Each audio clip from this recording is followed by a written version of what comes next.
अस्सलाम वालेकुम स्टूडेंट्स। आज हम डिस्कस करेंगे मेजरिंग इंस्ट्रूमेंट्स। मेजरिंग इंस्ट्रूमेंट्स कौन कौन से हैं आज वो हम डिस्कस कर लेते हैं। इससे पहले कुछ बातें हैं वो आपको पता होनी चाहिए। जैसे मिसाल के तौर पर 1 किलोमीटर 1000 मीटर का होता है। 1 किलोमीटर कितना होता है? 1000 मीटर का। ये आपको पता होना चाहिए, यानी 10⁻³ समझ लें। एक्सपोनेंट में आप लिखना चाहें तो इस तरीके से भी लिख सकते हैं। तो 1 मीटर 100 सेंटीमीटर का होता है। ये आप MCQs के हवाले से कर लिएगा। इसके अलावा आप प्रैक्टिकल में भी इसको ज़रा देखेंगे, जब wire gauge, screw gauge, vernier caliper वगैरह का देखेंगे तो उसमें भी आप करेंगे ये। इसके अलावा 1 सेंटीमीटर 10 मिलीमीटर का होता है। सेंटीमीटर यानी सेंटी मतलब 100, मिली मतलब 1000। वो आगे चल के हम ज़रा और इसको डिटेल में डिस्कस करेंगे। अभी फ़िलहाल ये हमारा टॉपिक नहीं है। इस तरह बस ये देख लें, इसे याद रखिएगा आप। MCQs के तौर पर 12 इंच 12 इंच 1 फुट का होता है और 1 यार्ड 3 फुट का होता है। ये सारी बातें आपको जहन में रखनी है। अब हम डिस्कस करेंगे सबसे पहले कि मेजरिंग इंस्ट्रूमेंट्स कौन कौन से हैं, ऐसे आलात जिनसे हम पैमाइश कर सकते हैं, वो आलात कौन कौन से हैं, तो वो आज हम डिस्कस कर लेते हैं। इससे पहले आप ज़रा लेंथ की डेफिनेशन डिस्कस कर लेते हैं। लेंथ होती क्या है? लंबाई, यानी लेंथ यानी लंबाई होती क्या है, वो आज हम डिस्कस कर लेते हैं। The length is defined as the minimum distance between 2 points lying on the same plane. तो 2 पॉइंट्स के दरमियान समझ लें कम से कम फासला क्या कहलाता है? लेंथ यानी लंबाई कहलाता है। अब हम ज़रा देखते हैं मेजरिंग इंस्ट्रूमेंट्स, चाहे वो लेंथ मालूम करने के लिए हो, चाहे वो टाइम मालूम करने के लिए हो, वो कौन कौन से हैं आज वो, चाहे वॉल्यूम मालूम करने के लिए हो, वो आज हम देख लेते हैं। ये आज का हमारा टॉपिक है। बच्चों ये देखो, सबसे पहले क्या आता है हमारे पास? मीटर रूल आता है। ये आपके पास स्केल वगैरह समझ लें या इंची टेप वगैरह, ये लंबाई के पैमाइश के लिए यूज़ होता है। अब हम इसके बारे में ज़रा मैं आपको बताता हूँ। क्या भाई? Metre rule is a device which is use to measure length of different objects. जो डिफरेंट ऑब्जेक्ट्स की लेंथ मालूम करने के लिए यूज़ होता है, उसको क्या कहते हैं? Metre rule. बस आपके लिए इतना पता होना ज़रूरी है। तो जैसे मैंने बताया, लेंथ क्या होती है? The basic measurement of length can be obtain with the help of metre और रॉड और इंची टेप। तो ये ज़रा देख लें, इंची टेप भी क्या होता है? वो भी किस्म का मीटर रूल ही होता है। वो भी लंबाई मालूम करने के लिए यूज़ होता है। तो मीटर रूल आपके पास ये काम करता है कि लंबाई वगैरह मालूम करने के लिए उसको हम यूज़ करते हैं। इसके बाद आता है आपके पास वर्नियर कैलिपर। ये आपके पास वर्नियर कैलिपर, इसका आप प्रैक्टिकल करेंगे। इसका लीस्ट काउंट वगैरह देखेंगे। इसका लीस्ट काउंट कितना होता है? 0.001 आई थिंक इसका होता है।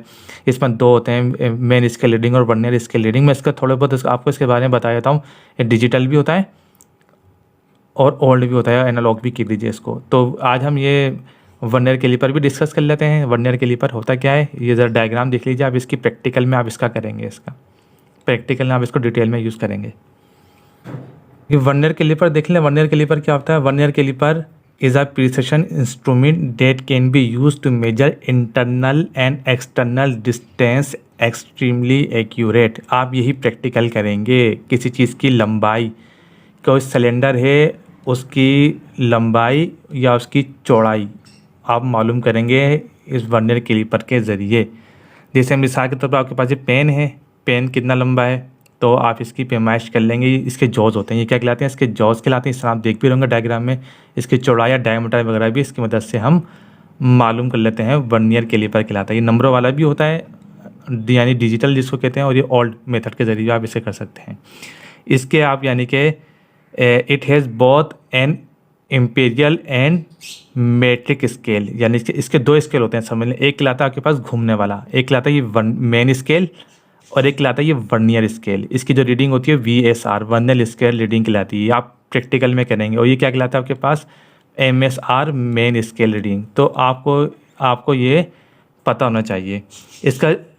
इसकी जो कम से कम वैल्यू आप नाप सकते हैं वो 0.001 आई थिंक होता है। इसका लीस्ट काउंट कहलाता है, वो LC यानी लीस्ट काउंट, यानी कि जो कम से कम वैल्यू ये मेजर कर सकता है 0.001 तक की वो कर सकता है। आप प्रैक्टिकल में इसको ज़रा डिटेल में देख लीजिएगा। इसके बाद आता है हमारे पास माइक्रोमीटर स्क्रू गेज। अब इसकी भी आपको डायग्राम दिखा दूंगा मैं। स्क्रू गेज क्या होता है? It in extensive use in engineering field for obtaining precision measurement. बिल्कुल मेजरमेंट को प्रिसाइज करने के लिए, ठीक मेजरमेंट के लिए इस्तेमाल होता है। किसकी मैं अभी बता देता हूँ आपको। Micrometer screw gauge is used for measuring extremely small dimension. कोई कुर्रा हो, कोई स्फेयर हो गोल, उसकी ये आपको डायमीटर, रेडियस वगैरह मालूम करने के लिए यूज़ होता है। वो मैं अभी आपको दिखा देता हूँ। ये आपके पास स्क्रू गेज है। ये जैसे कोई बॉब हुआ, कोई बेरिंग में जैसे कोई बॉल होती है, कंचा टाइप, छोटा सा कंचा, और ये बड़े साइज़ में भी आता है ये। तो ये स्केल डायमीटर, उसका रेडियस वगैरह मालूम करने के लिए यूज़ होता है। इसके भी दो स्केल होते हैं, एक लाता है वर्नियर स्केल और एक लाता है मेन स्केल। तो इसके दो स्केल होते हैं, मेन स्केल और वर्नियर स्केल। तो इसके ज़रिए क्या ये इसकी लाइन होती है, यानी कि इससे ये मैच कर जाए तो इससे वर्नियर स्केल रीडिंग इसकी आ जाती है। तो इसकी main scale vernier scale reading आप प्रैक्टिकल में निकालेंगे इसे अच्छी तरीके से। तो जब आप इसको देखेंगे तो आपको अच्छी तरह समझ में आएगा। ये आपके पास स्क्रू गेज की डायग्राम है। ये इसका लिस्ट काउंट देख लें। इसका लिस्ट काउंट 0.01, देखिए ये इसका लिस्ट काउंट है। तो इतना लिस्ट काउंट, इतनी कम से कम वैल्यू मिलीमीटर में, ये इसका लिस्ट काउंट कितना है, 0.01 मिलीमीटर होता है। तो ये क्या काम करता है, डायमीटर वगैरह, रेडियस वगैरह मालूम करने के लिए ये यूज़ होता है स्क्रू गेज। तो ये इंडस्ट्रीज़ वगैरह में आमतौर पे यूज़ होता है। आप इसका भी प्रैक्टिकल करेंगे, इसका भी डायमीटर, रेडियस वगैरह 3 मुख्तलिफ चीज़ लेंगे, स्पीशीज़ या 3 मुख्तलिफ चीज़ें लेंगे। आप उसके क्या करेंगे, आप डायमीटर, रेडियस वगैरह निकालेंगे इसकी मदद से। ये प्रैक्टिकल वर्क है आपका। तो इसका तारुफ होना ज़रूरी था, इसलिए इसका थ्योरी में तारुफ दिया गया है। तो ये मेजरिंग इंस्ट्रूमेंट में आता है। अगर आपको थ्योरी में सवाल आ जाए कि कोई से भी 3 मेजरिंग इंस्ट्रूमेंट्स के नाम लिखें, तो आप एक वर्नियर कैलिपर, एक स्क्रू गेज और मीटर रोल वगैरह, मीटर रोलर वगैरह, इस तरीके से आप लिख सकते हैं।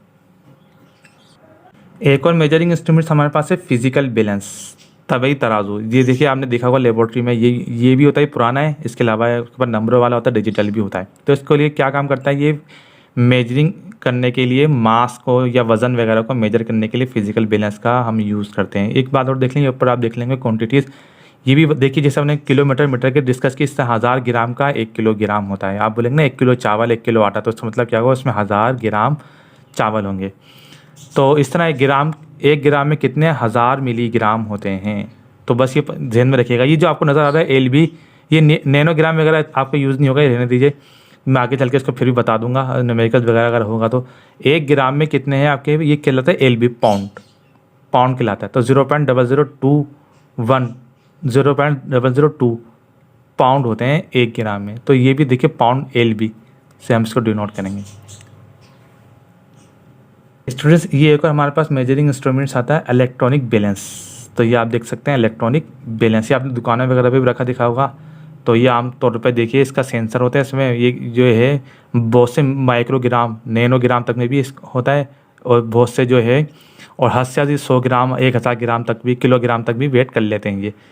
तो ये आमतौर पर आपने देखा होगा, the digital mass meter is an electronic instrument configuration with integrated circuit and it works on the principle of balancing forces. इस पे आप असूल पे यह काम कर रहा होता है बस। तो ये device turn on the set to 0, then object is place on the plate. तो इसको पहले टेयर कर लेते हैं, इसको कहते हैं 0 पे लाते हैं, फिर इसके पे जो आपको वेट करना था वो उस पर प्लेस कर देते हैं। तो ये जो है बहुत माइक्रो क्वांटिटीज़ को, मैक्रो क्वांटिटीज़ दोनों को मेजरमेंट के लिए यूज़ होता है। आपके पास आपने शॉप्स वगैरह पे भी रखा हुआ देखा होगा बाज़ दफ़ा ये। अच्छा स्टूडेंट, देखिए टाइम मालूम करने के लिए जो इंस्ट्रूमेंट यूज़ होता है उसको हम कहते हैं watch, clock watch, stop watch. ये आपके पास जो होती है वो यूज़ होती है। तो ये आपके पास स्टॉप वॉच है, तो आप इसको पेंडुलम वाले प्रैक्टिकल में भी यूज़ कर सकते हैं, नॉन मैट्रिक में हो प्रैक्टिकल भी। तो इस स्टॉप वॉच की डायग्राम देख लें। Stop watch is use to measure the time. Watch क्या काम करती है, टाइम इंटरवल वगैरह को टाइम की मेजरमेंट के लिए यूज़ होती है। बस आपको इतना पता होना चाहिए। ये एक और stop watch digital stop watch है, 0.01 इसके टाइम जो ना तक, ये सेकंड तक ये मेजर कर सकती है। तो ये डिजिटल स्टॉप वॉच की आप डायग्राम देख लें। तो आपको अगर सवाल आ जाए मेजरिंग इंस्ट्रूमेंट्स, तो आप इन 3, 4, 5 इंस्ट्रूमेंट्स का नाम, उनके बारे में 1, 2 लाइन लिख सकते हैं। स्टूडेंट्स, जो आप अपने सामने देख रहे हैं, ये एक और इंस्ट्रूमेंट है, ये मेजरिंग सिलेंडर कहलाता है ये। तो आप ज़रा ध्यान में रखिएगा, ये काम क्या करता है, ये वॉल्यूम को, यानी वॉल्यूम को मेजर करता है, यानी लिक्विड के वॉल्यूम को मेजर करता है, पानी वगैरह कुछ सोल्यूशन वगैरह। तो ये आपके पास क्या है, मेजरिंग सिलेंडर कहते हैं इसको, ग्रेजुएटेड सिलेंडर कह दीजिए, या इसको मेजरिंग सिलेंडर कहते हैं। तो ये क्या है, अब ज़रा देखिए, इसमें जो आपको नज़र आ रहा होगा, ये क्या कहलाता है, मेनिस्कस कहलाता है। क्या कहलाता है, ये मेनिस्कस कहलाता है। तो आप ज़रा ध्यान में रखिएगा, आप मेनिस्कस का वर्ड सुनने को मिल जाए तो समझ जाइएगा। ये काम क्या करता है, लिक्विड की मेजरमेंट के लिए यूज़ होता है। तो आप ये बात ज़रा ध्यान में रखिएगा, किसकी, लिक्विड की मेजरमेंट के लिए यूज़ होता है। कोई सोल्यूशन वगैरह हो गया तो उसकी मेजरमेंट के लिए यूज़ करता है। इसको मेजर करते हैं, इससे क्या, वॉल्यूम, जैसे मैंने ये बताया, इसको मेजरिंग सिलेंडर कहते हैं। तो देखिए भाई, मेजरिंग सिलेंडर इज़ अ गिलास और प्लास्टिक। ये गिलास में भी होता है, प्लास्टिक में भी होता है, ज़रा बात जहन में रखिएगा। वो गिलास वाला ज़्यादा सेंसिटिव होता है। With a scale graduate in a cubic centimetre और मिलीमीटर। इस पर जैसे आपके पास होते हैं स्केल में सेंटीमीटर और मिलीमीटर के जो इसमें मार्क्स होते हैं, निशानात होते हैं, ये मिलीमीटर और सेंटीमीटर दोनों को पैमाइश के लिए यूज़ होता है। एक बात आप ज़रा जहन में रखिएगा, जो मेजरिंग सिलेंडर है वो क्या काम करता है, लिक्विड की पैमाइश के लिए यूज़ होता है। और जैसे वॉच आपने जैसे जैसे मैंने इससे पहले बताया आपको, वो किसके मेजरमेंट के लिए यूज़ होती है, टाइम की। ये सारी बातें आप जहन में रखिएगा। अब स्केल